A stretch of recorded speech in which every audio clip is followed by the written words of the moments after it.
Hello,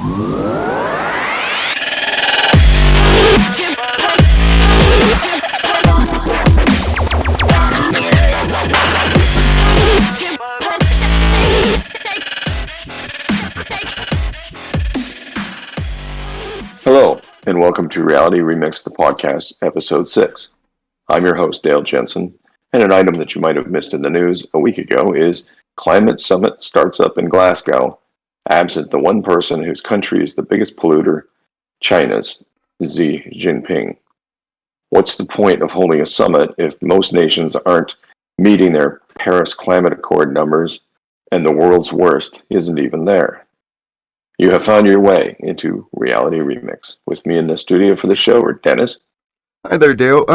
With China not attending the climate forum, isn't that like a thumbs up to the rest of the world? We're going to do what we want to do and pollute as much as we want, no matter what you do? Exactly. There's no accountability. And also with us is Solomon. Hello, how are you today? Doing great, thanks. If you like what you hear, please consider subscribing with the notification bell on. That way you'll know when we've posted new content. It doesn't cost anything, and it will really help out the channel, so thank you in advance. Episode 6, The New Cold War. On March 12, 1947, United States President Harry Truman announced a new plan, later dubbed the Truman Doctrine, which was intended to curtail the expansion of the Soviet Union, which had effectively taken over most of Eastern Europe in the years following World War II. The events that Truman intended to counter were communist uprisings in Greece and Turkey, which were following in the path of countries like Poland, East Germany, and Czechoslovakia. The result was the failure of these uprisings, the creation of NATO, and the recruitment into NATO of Greece and Turkey. For the next 40 years or so, the United States and the Soviet Union avoided any direct conflict, which would likely have resulted in global theater nuclear war, and engaged each other in so-called proxy wars. Places like Angola, Vietnam, and Afghanistan became battlegrounds between the East and the West, always indirectly with an input from the other hemisphere. We helped out in pre-2001 Afghanistan, and the Soviets had no problem with the North Vietnamese. Matters came to a head during the month of my birth in 1962, during the Cuban Missile Crisis, where the Soviets placed nuclear missiles on the island of Cuba intended to prevent an invasion. After a month of tension on the brink of nuclear war, the Soviets agreed to remove the missiles, and the United States secretly agreed to remove missiles from Turkey. Economic pressure, due in part to overspending on their military by the Soviets, along with an obviously untenable economic system, eventually splintered the Warsaw Pact, saw an end to the Soviet Union, and the banning of the Communist Party in numerous countries in Europe, Asia, and Africa. In the United States, and the Cold War was over. Ended not with a bang, but a whimper. Head nod to T.S. Eliot. As of December 1991, the world had, arguably, one superpower, the United States. And for the next 30 years or so, that was the state of the world. While there still remains the risk of significant nuclear war, the lack of direct conflict between the major players, being the United States, Russia, China, the UK, and France, has meant that the prospects of nuclear weapons being used is limited to more local, small-gauge fights, such as between Pakistan and India, Israel against Iran, or the Korean Peninsula. The United States has allowed itself to be mired in foreign policing actions in places like Iraq, Afghanistan, and Libya, but has stayed on a pretty even keel with Russia and China. However, over the past decade, the United States' position as the sole superpower is being called into question, and the opposing power is not Russia, but its neighbor to the south, China. While Russia maintains a formidable nuclear arsenal, guaranteeing them a seat at the United Nations Security Council, the country is an economic disaster, lacks the heart to lead, and is so wrapped with corruption that there are serious questions as to who is really running things over there. But, well, China also has its own fair share of internal challenges. They have the ability to become an overwhelming juggernaut on the world stage and are a presence that the current United States administration is ill-equipped to face down. Because it is unlikely that America and China will be in direct conflict leading to a global thermonuclear war, The unchecked growth of China will, in my opinion, result in another Cold War, where we are battling another country through proxies. We'll look at the state of things in four areas: economics, military power, politics, and morality.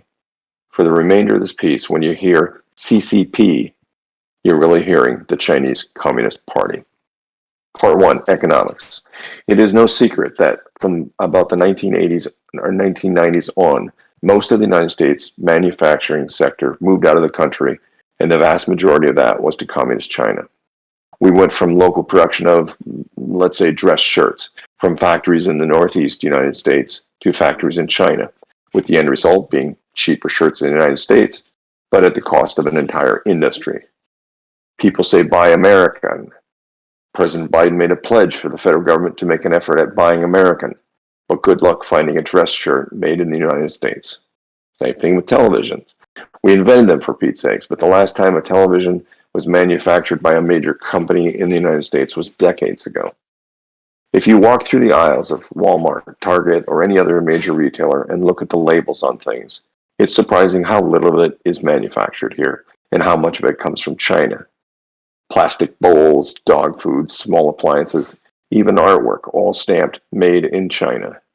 The savings on these products, well, real, isn't all that much. It's not like a plate from the United States costs double a plate from China. And that is the state of things, by the way, and it's totally on you, the consumer.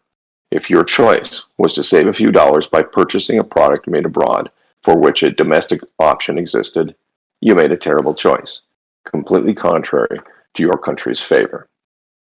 While America's real growth of GDP was 2% for the most recent report, China has been reported to have slowed their GDP to 7.9%, almost 4 times our rate of growth coming out of the pandemic. Clearly, China is well on their way to their goal of supplanting the United States as the world's economic leader. How are they doing it? They have more resources, particularly human resources, and have an iron-fisted grip on said resources. They pay people next to nothing, and no one complains about it because they know full well that there are dozens of people ready to take their place should they quit or get fired. The CCP saves money on research and development costs by just stealing the intellectual property of other countries.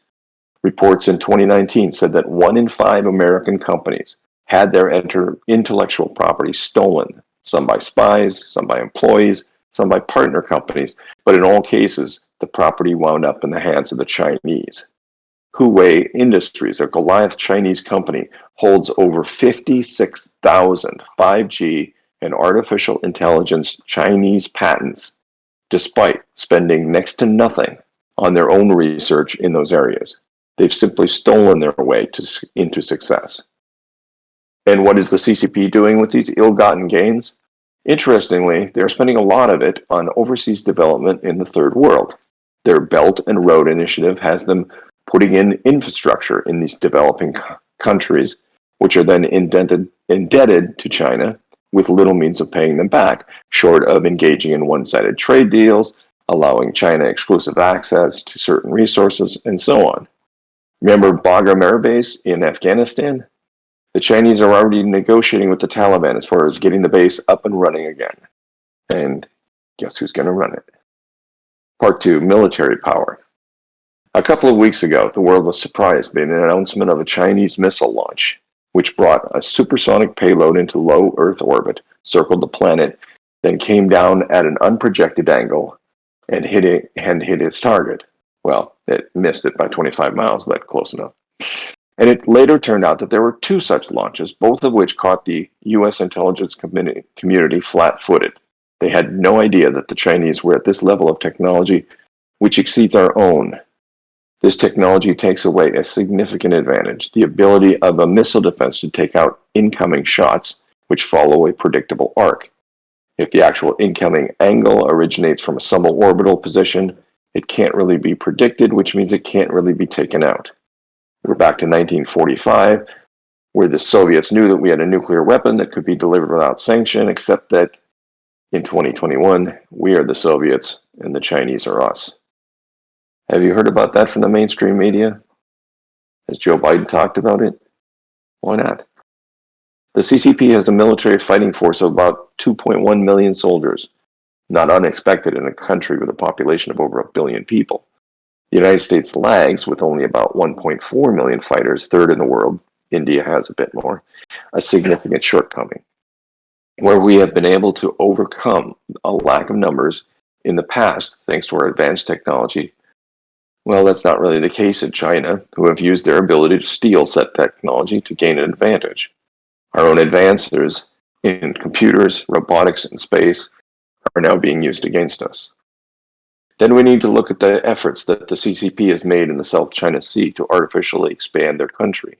Conflicts have arisen between them and the countries of the Philippines and their former allies, Vietnam, as China has attempted to use their presence on artificial islands in the region to expand their claimed territorial waters. President Trump opposed these actions. So far, the Biden administration has gone along with those condemnations, so we shall see. But the bottom line is that the Chinese government remains one of three major nuclear charged enemies of the United States, with hostile relations between us and China, Russia, and North Korea. And their technology, at least as far as the nuclear delivery of subspace weapons, exceeds ours. If you're in the Western Hemisphere and that doesn't alarm you, you're just not thinking. Part 3, Politics. In 1997, the British government transferred the region of Hong Kong, which had been built into an economic powerhouse in Southeast Asia, from the United Kingdom back to China. And one should point out that this was done against the overwhelming desires of the citizens of Hong Kong. As part of that agreement, China would guarantee Hong Kong's economic and political systems for 50 years after the transfer. Beginning with the Umbrella Revolution in 2014, protests against the CCP mounted over a series of issues where there were obvious violations of that 1997 agreement. But those protests were met with oppression, not concession. It is highly unlikely that China will respect the terms of the handover of Hong Kong, and this bears an aura of foreboding over the country of Taiwan, an island nation off the coast of China. Independent, though China considers Taiwan to be a breakaway province that needs to be returned to the country via reunification. Numerous threats over the years have turned into military conflict, as the mainland Chinese army has performed flyovers of Taiwan and conducted simulated invasions of the island using the land on the opposite side of the Taiwan Strait as its military playground. The lack of perceived support for international allies, fostered by the American withdrawal from Afghanistan without removing Afghan allies, has Taiwan understandably in jitters. If China threatens to reunite Taiwan with or without their approval, will the U.S. have their back? Under President Trump, that question had an obvious answer in the affirmative, but under President Biden's administration, there is a fair bit of doubt. Part 4, Morality. This might seem like an odd area to explore, but there is a basic truth that a communist country in the East has a different morality than that of a capitalistic society in the West. The ends justify the means is a backbone of communist philosophy. If the economic success of an area is improved by enslaving a minority to produce materials at little to no cost, communism says that's just fine. Last week, NBA star Enes Kanter, center for the Boston Celtics, tweeted to Nike CEO Phil Knight that he would be happy to fly with him over to China to inspect the factories staffed with slaves producing Nike sneakers. China's response? Well, a moral country would probably say, we're going to shut down those slave-using companies. But instead, they blocked Boston Celtics games from their state streaming service, Tencent, in an effort to punish the Celtics and the NBA for calling them out on slavery. Similarly, if you're looking to militarize a virus, modern-day germ warfare, maybe you fund a lab in Wuhan, China to see what happens when you genetically modify a bat virus to infect humans. And you don't bother to oversee said lab, which is running with very loose safety protocols in place, because if the virus escapes the lab and kills a few million people, what's that in a population of over 1 billion?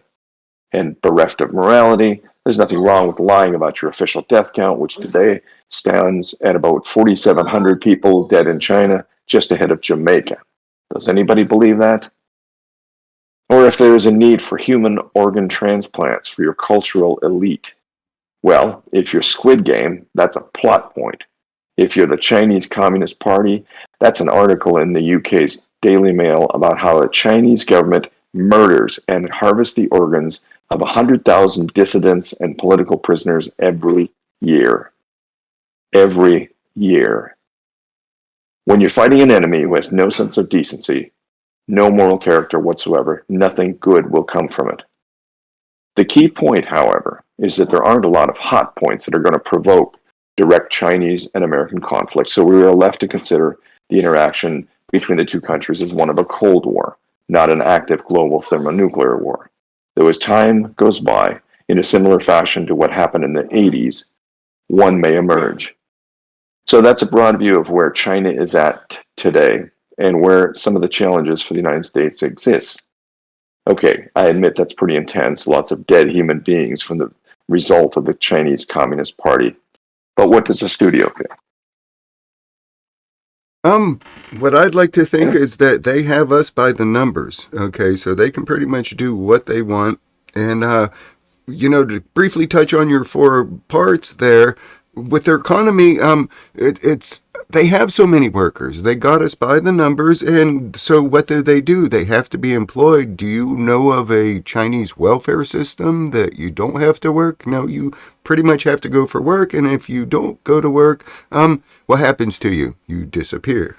The touch briefly on the military part of it. A lot of that what they have is stolen tech developed by other countries such as the United States and Israel and Russia, I'm sure. And what they do is they either steal it, infiltrate it, and then they get their own plans and build it. It might be inferior technology, but oh my gosh, look how many car chips come out of China. Okay, so what they're doing is they're supplying chips for auto manufacturers. You've heard about the recent shortage of car computer chips. But they have to keep going because they have the numbers, okay? Everyone has to stay active. So what I'm looking at is more of this anthill mentality where everyone's just running around and doing everything, and there's very little government oversight on anything, throwing into the political side of it, okay? Do you really hear the Communist Party making any new manifestos? No, they're like communism from the 60s. They haven't really changed. Is their political system any different than from what it was back then? You don't hear about it because of the censorship.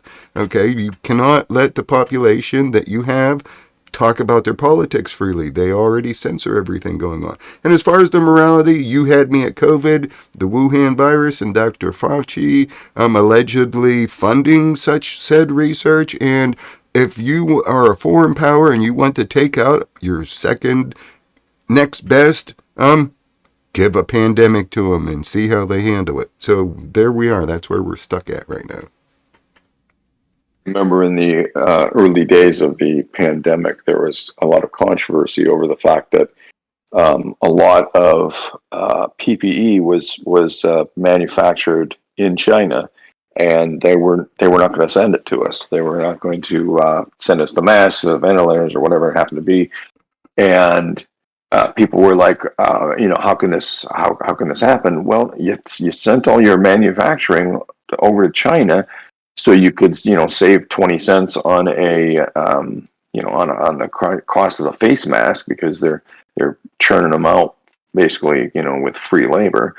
Yeah, well, once you offshore all that stuff, the factories in the United States that used to make them got shut down. They were dismantled, and there's a process to bringing them back. I think and I hope that we have learned our lesson on certain vital resources at the very least, that we're incentivizing people to make them here, or at least in friendlier to us countries.